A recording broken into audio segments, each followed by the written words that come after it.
Hello mga auntie, mayong hapon. Ato naman pag-istoryahon subong kung paano kita mag-react sa isa ka sitwasyon.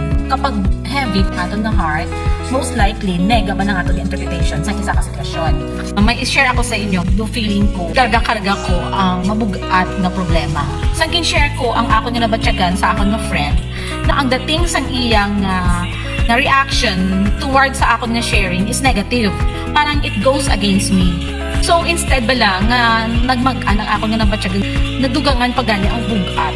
Kay negative ang impact sa iyang opinion sa akon.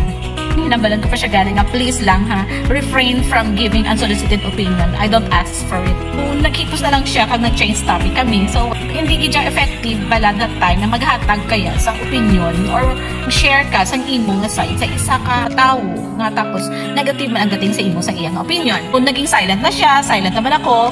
And then few weeks after, nag-talk kami.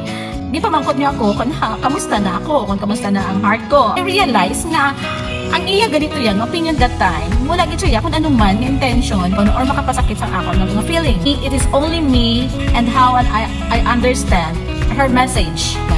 So this time, kung anong ginhabal niya sa akon before nga heart or bitter ang ako ng heart, it's the same man na ginhabal niya sa akon, so taway na ako.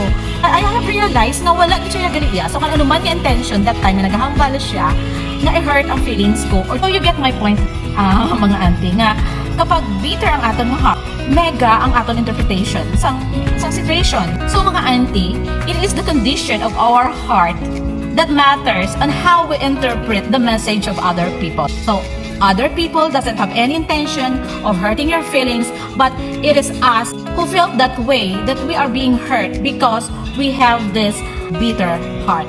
I hope you get my point, mga auntie. Stay safe and pretty always!